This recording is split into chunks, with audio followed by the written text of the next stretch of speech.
Okay, this here compressor, I think that's 90 psi, I think, or just under. We spoke in the previous video about the main tank can only take up to 90. Well, that main tank happens to be that little old thing sitting underneath that aluminium there. That's what's going on the truck, but I need to get a load of fittings so as I can work it all out. The battery's been charged, but it's gone dead a little bit because I've already pre-filled this, as you can see from that gauge. Now that hose is running through there. Work that I've already done on this. See, this here, this wheel was clanging up on the inside of this casing. So I've stripped it all off, and in the end what I had to do, there wasn't a circlip or anything I needed. I needed a washer behind that to space it out, which I've done. We've put a spacer behind this counterweight. Hopefully I've got that in the right spot. And we've put a washer there. We've literally drilled and tapped inside here. There was a fan on the end of there before. So we're at 90 psi.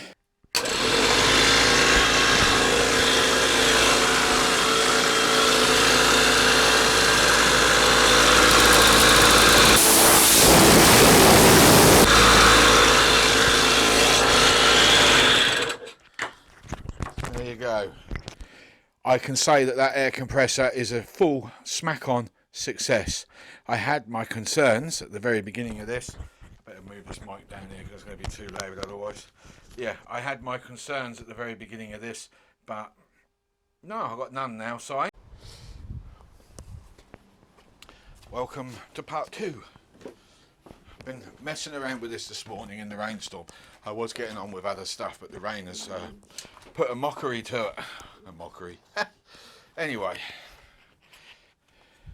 you got a taste of how my mind works. All of that speaking out loud of how to do all of this is what goes on inside my skull sometimes, but I get there in the end. All right, now fan, we spoke about that. Voila!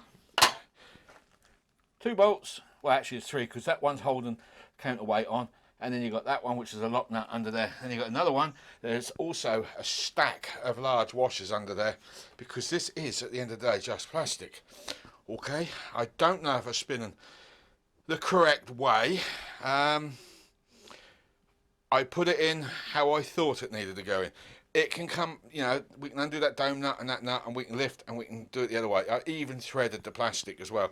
A solid. So I've altered the cover, managed to break the grill at the back, but it don't really matter, do it? As long as it holds on. That's the main thing.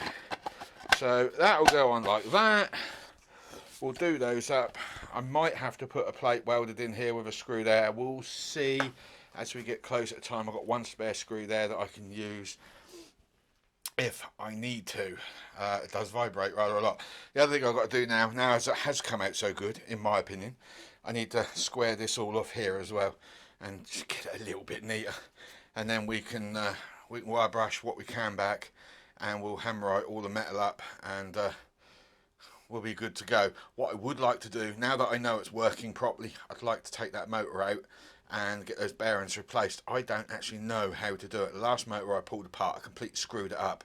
Right. I am going down the scrappers tomorrow. I'm trying to get this camera so I can hold it properly. Hang on. Right, I am definitely heading to scrap tomorrow. I've pulled off that fitting. I've still got more to weld on. I ain't got enough. I mean, I could manifold it and then come off the manifold, but we've got a auto shut off switch to do. We've got 2 air lines to do, 1 feeding in, 2 feeding out. Believe it or not, we've got 2 of them. So what I shall do is I shall get another one of those for that one. That one will go straight to my air horns, and I will cut that one off and weld that in there somewhere, and that will go to a tool fitting. We've still got another fitting to fit because we want to run a line off of that and send a gauge to the dash so we know how much air is in the system. We've also the fitting that I was referring to shut the thing on and off, well, there's 2 here. if I can get a small, where is it, a small pipe fitting like that one, then I will get a small air line and I will run that from the tank, and I shall fit the switch off, that switch off, onto this, physically put it onto this in the box so it's in the dry. I would much rather have that because I can set that up to any pressure that I require. That would be so much better than that cheap ass Chinese twallop that sits upon this one. I mean, they're adequate enough, but you can't set them. They are what they are set at. And if you look closely, if it focuses in or not, I don't know. Come on, you get focus.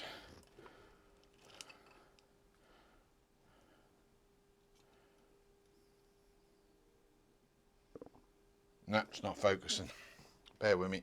It's 115 shut off and it's 80 something click on, and that's not where I want this to be. I actually do want to set this for around 100 to 105 if I can. In fact, I want to set it to whatever that is, and that is set already to that because that came with it, so I don't have to alter it, you see, and I can just put that straight on the tank and bang, away we go. The tank's going outside and that's just not waterproof. As soon as I go through some woodland with mud and all the rest of it, I'll get into the mechanism, knacker it up, compressor will be running, and it may overrun and eventually burn the motor out, which is what happens to these. I can't say it for this particular motor, but it does have dodgy bearings. Anyway, as I was saying, we're going to yard tomorrow. I'm going to write a list of what I need. This, on the other hand, I think I might take that motor off now and pull it apart and see if we can't dislodge those bearings and strip them if we can strip them, or at least clean them and get some grease in there, because this has been sitting at least 10 years in the rain in the yard. He wouldn't let me have one that had been freshly removed. He only let me have an old one, and that was the only thing that was available. I do have a 24 volt one in the lorry that I could use, but I'm not running 24 volts in my truck, in my little truck in the garden. So that's my next job. I'll strip that. I wished I filmed that now. Pulled that all apart. Actually comes apart incredibly easy. Let me just sort this mic out. Yeah, incredibly easy. And I managed to split the bearing out the back. Oh, this microphone is driving me goddamn insane. Right.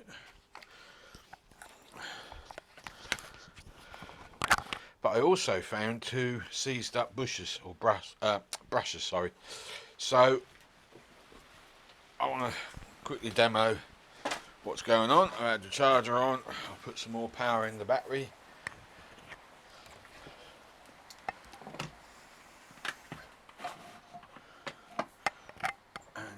You tell me.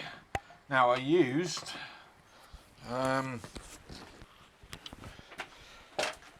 ball joint grease, really thick, gloopy, to pack that bearing. 2 reasons behind it. One is it is thick and gloopy. The second one is I can't find my bloody grease pot. Well, I'm not surprised with this mess, eh? So that's what I did on that one. Obviously it's not connected to the main frame, so it's going to sound differently than normal.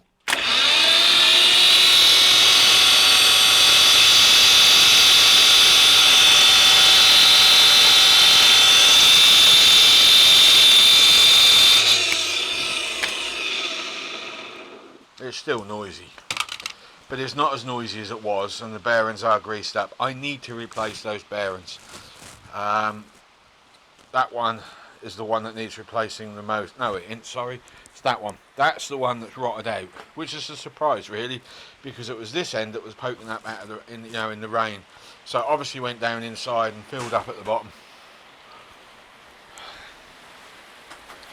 I'm supposed to be welding that back end up, but can't get the welder out in this. Apparently got it all bloody weak.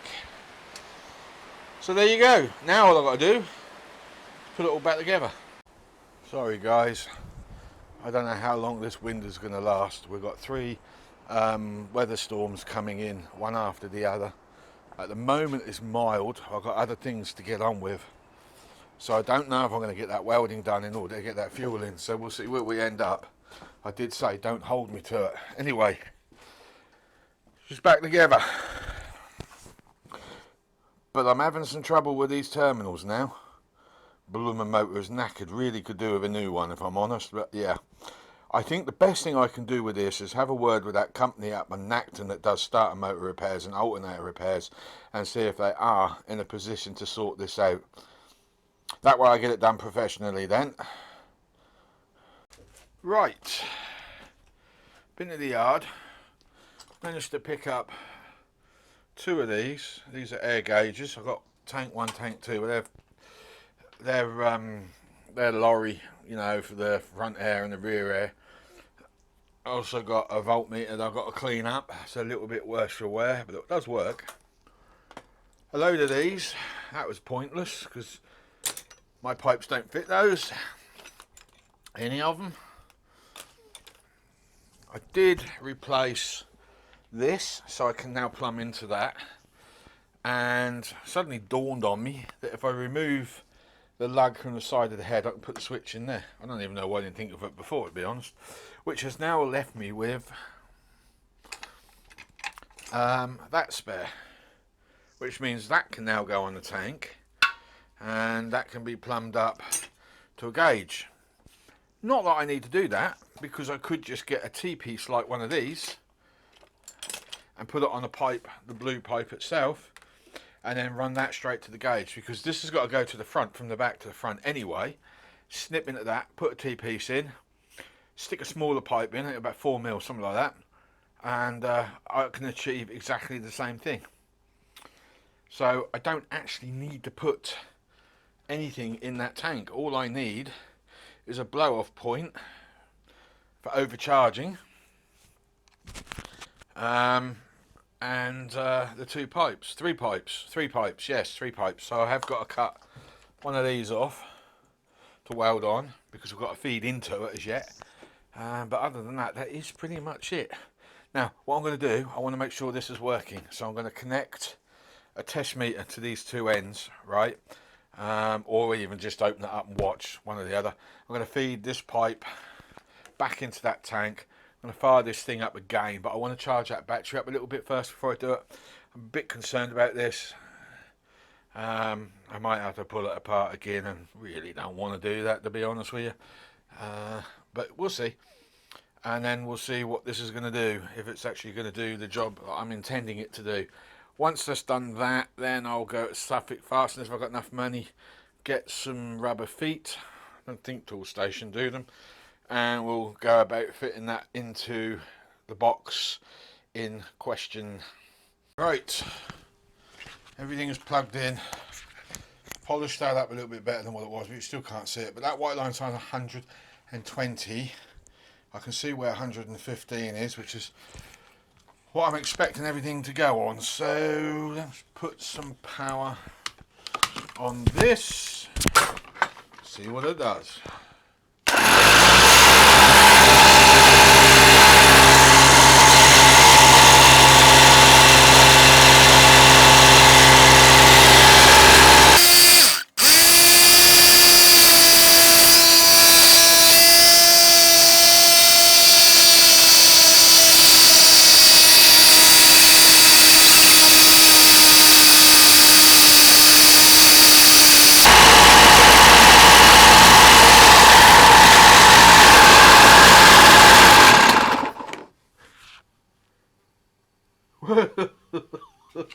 I don't think it likes this very much.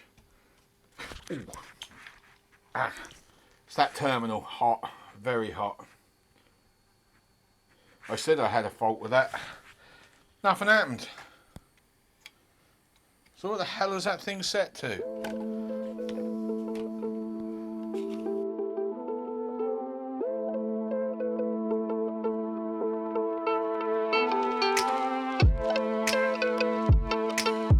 At this point in the video, I have caught the camera against something and I've managed to rip the microphone, and now there is no sound for the rest of the video, so I am going to have to do the best I can to narrate what is actually going on here.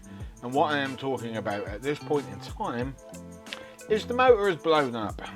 Those brushes were really, really thin, 2 of them, and I was running it behind camera and it just decided to slow down. It went slower and slower and slower, and then one almighty spark at the back of the box where the brushes are in the footage, and it just failed to work after that.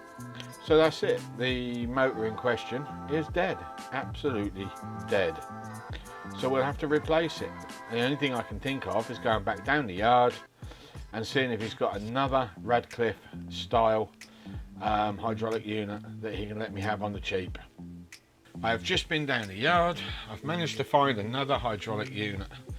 This is also a Radcliffe, and I got it pretty cheap, 30 quid. Normally they're 120, but this is another one that's been sitting around for a very long time in the back of the sheds. Came off a tipper. I think it came off a Mark II Transit from years back.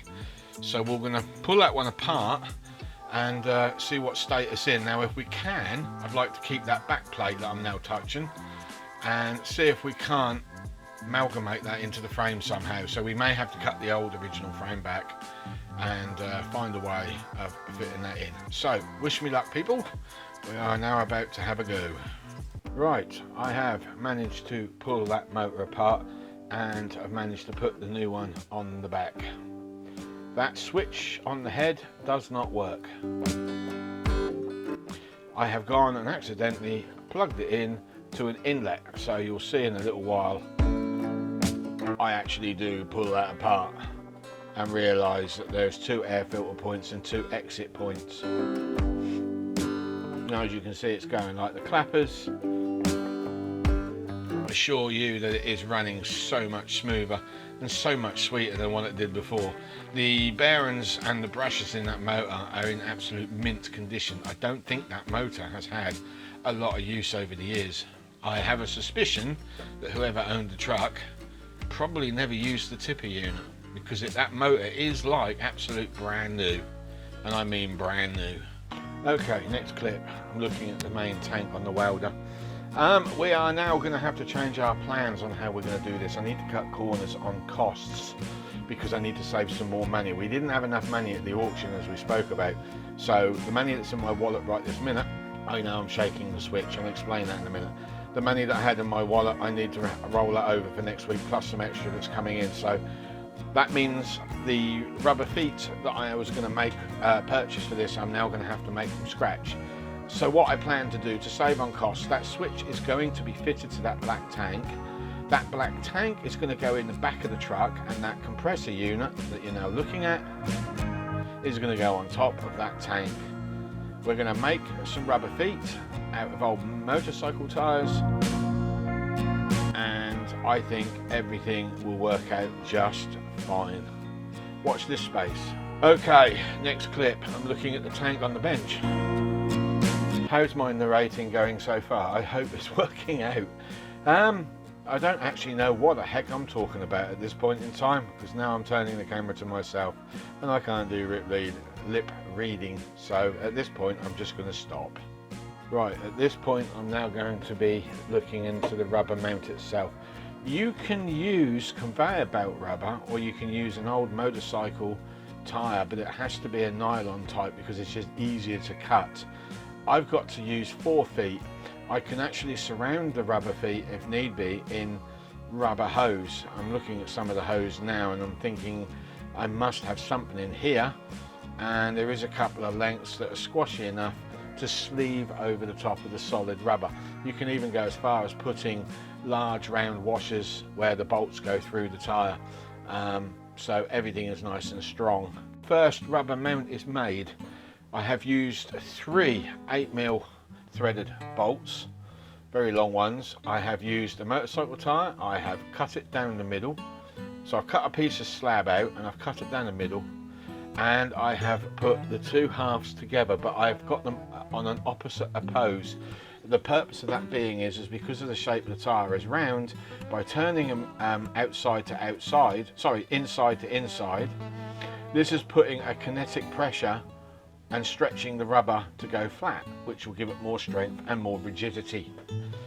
So you can then run the bolts through, as long as those bolts are not touching the frame in any manner or form. Like, for example, I've cut a large crap hole out in the middle of that box.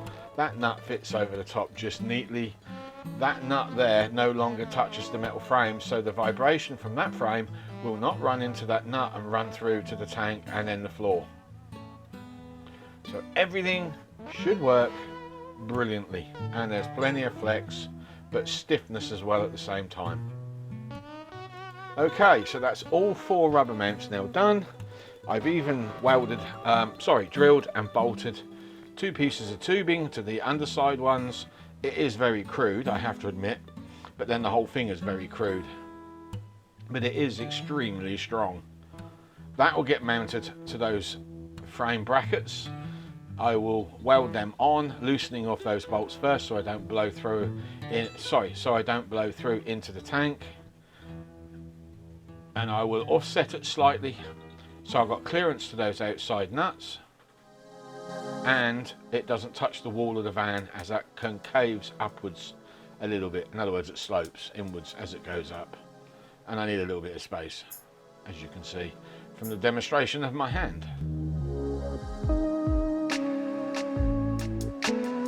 So there you go, they are all done. All I've got to do now is weld it all on. Can't wait. So I've just gone into the editing suite. Hello, Pussy's back again. And half my video is missing sound. And the reason for that is I caught the camera on something, and I think I've ripped it somewhere. These little cameras are a pain in the butt. So at least I can do is the outro. So I'm going to cut short. I'm going to redo exactly what I did towards the end. So I said, actually it doesn't matter what I said, because I'll narrate over it. So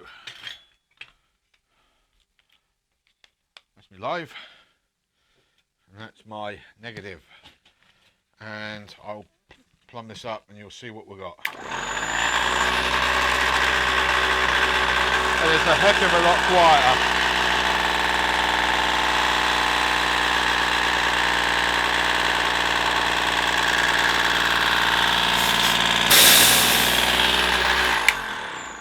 And that's bearing in mind also the battery is dead.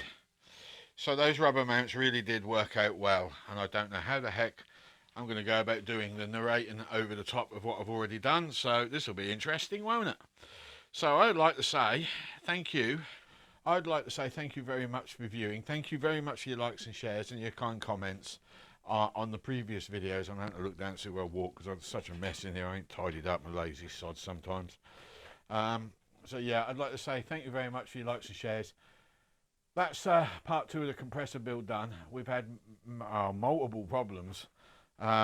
We had the first motor, I think the brushes just died on it in the end, and I got no motion out of it. We've got the second power pack. We managed to pull the motor off that. How much of that I'm going to explain over the top of the video I can't say, because half of what I'm watching I don't even know what I'm saying. So if I don't know what I'm saying, how can I repeat it again? That's kind of the problem. So in case I haven't been able to explain anything properly on those rubber mounts, the rubber mounts are made out of an old motorcycle tyre. It's got what they call it, a nylon liner instead of a steel braid liner.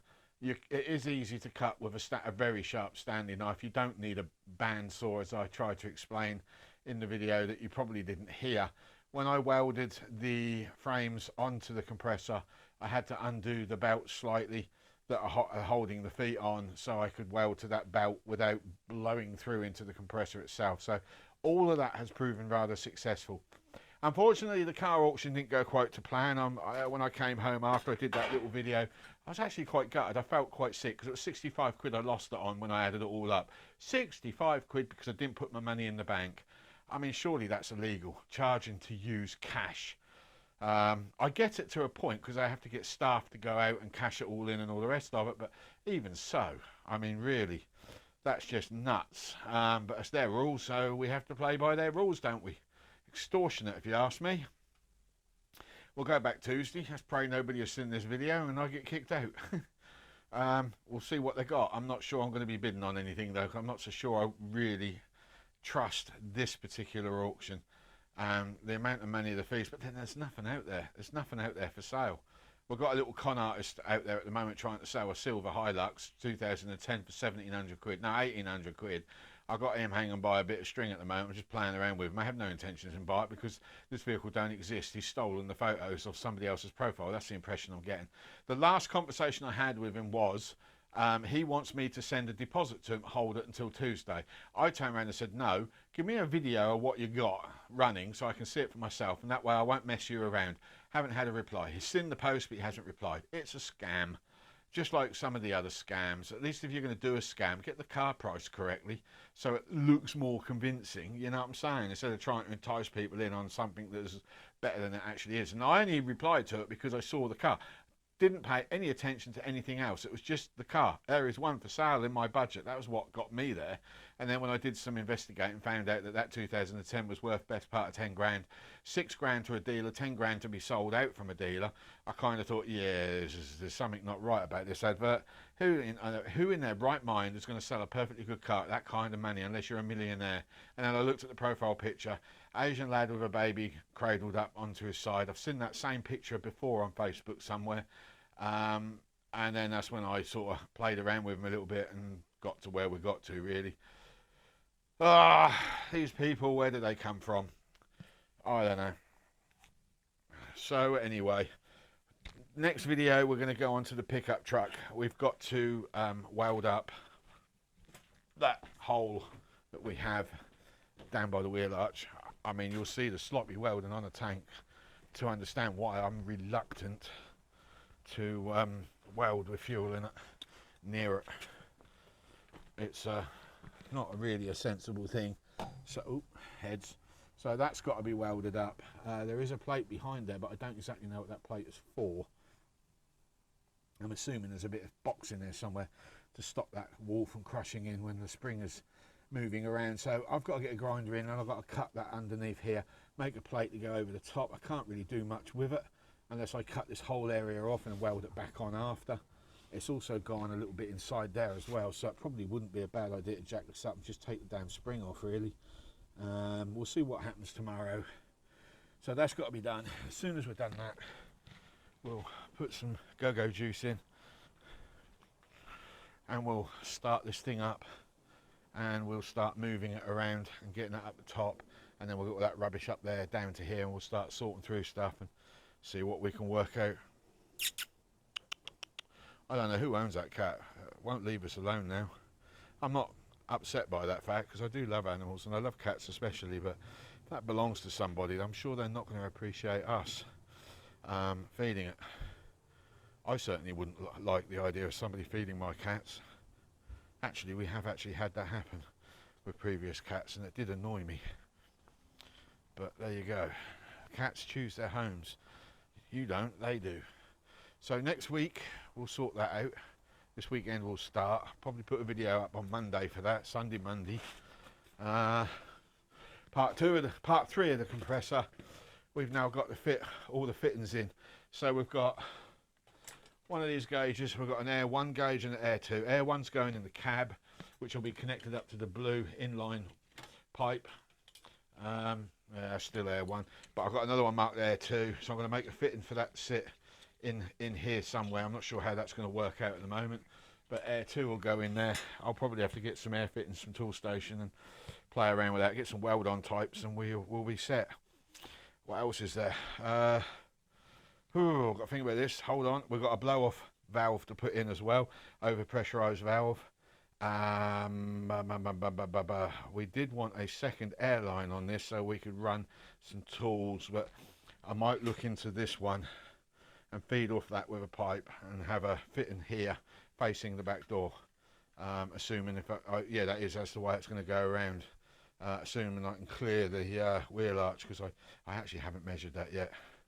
I laid the bottle in next to it, and I'm pretty happy with the thoughts that it would work. So, and I've offset it a little bit forward, so as when the bodywork goes up and goes into an arc, it won't hit. I'm rather pleased with my rubber mounts. Bit Heath Robinson, but they work. You saw that here first, so if anybody else starts putting them up on YouTube, my invention. I'm taking claim to them now. They're my invention, nobody else's. I know I watch a YouTuber who ripped off a load of YouTube hacks and claimed them for himself a little while back. So he probably knew a couple of them himself anyway, because he's a clever bugger. But all the same, these YouTubers, they don't pass on the information of where they found it. They make it for themselves, and they had nothing to do with it. So you saw that here first. What else is there? Yeah, various fittings have got to be put on, and then we'll bolt that in, and we'll run a line. We've got one line.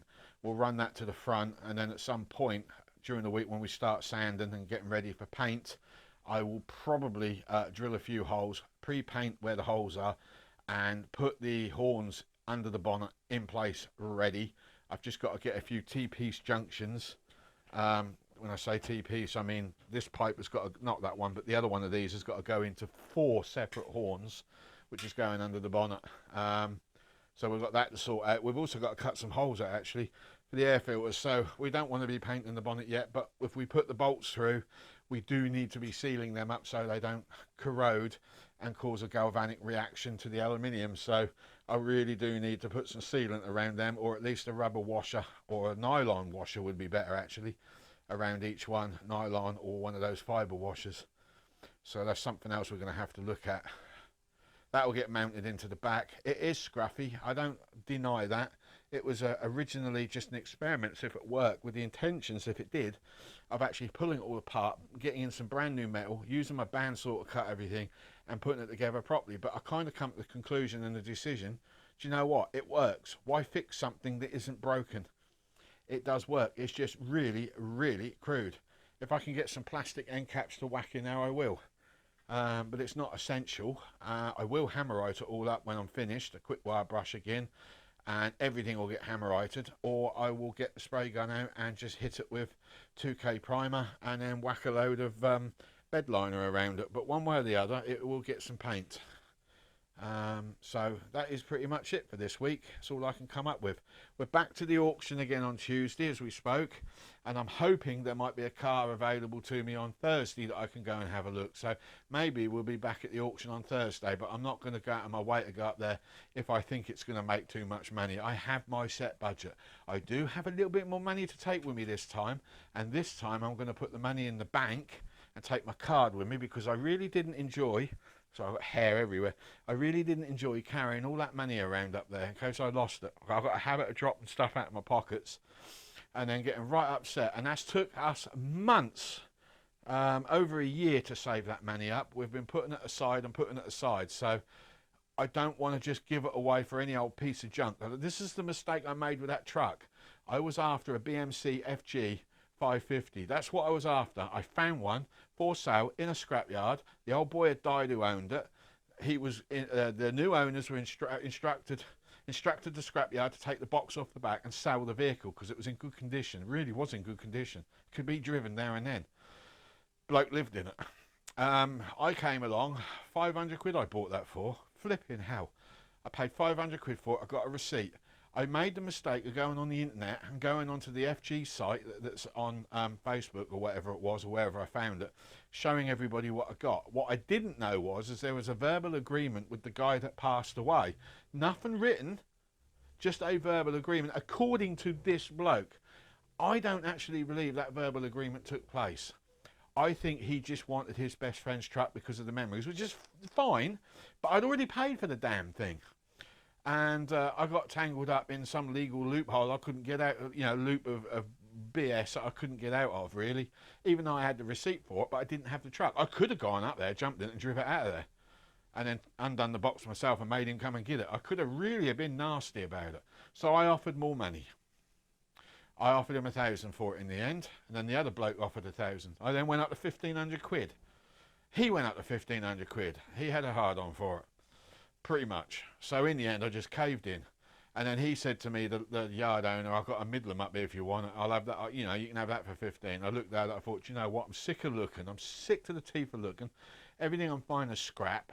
I'm not going to get away with fixing it on the front yard anyway, so sod it. We'll just go with the Midland because it's a ready-made truck. I've just got to put a box on the back.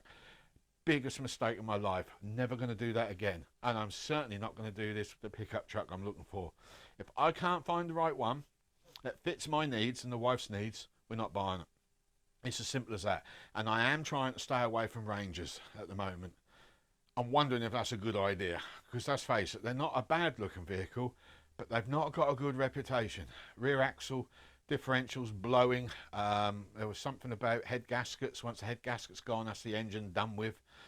Somebody was talking to me about, amongst some other bits and bobs. But if you're watching and you know about pickup trucks, by all means, throw some stuff up in the comments for me to have a look at and have a read and mull over, because I don't know enough about these trucks whatsoever. I only know about that particular Nissan Navara that I missed out on because I googled everything when I saw it in the yard. I thought, well, this is going to be a good buy.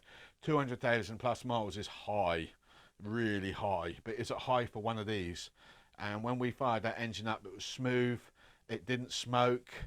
I was actually quite impressed with it, and the chassis was solid. The bodywork wasn't too great, but what was damaged could be fixed. That wasn't really a big deal to me. The bumpers I was going to take off and chuck anyway. They were pretty rusty in areas. And I thought, you know what, with the clutch being what it is, and I know about the cam chain now, we'll just get those. We'll take the engine out. We'll do the clutch. We'll do the chains. We'll put the engine back in after I've cleaned it all up and polished it up, cleaned the engine bay out. And then we'll put it on the road, by which time I should have that lorry stripped out of all the stuff. Unless one of you guys want to buy the damn thing, £2,000 will take it. And really go from there. So that was the end of that conversation, really. And then when I put a bid on it, I didn't win it. I missed it pretty much by not having 65 quid in my pocket. We had trade plates to bring it back and everything.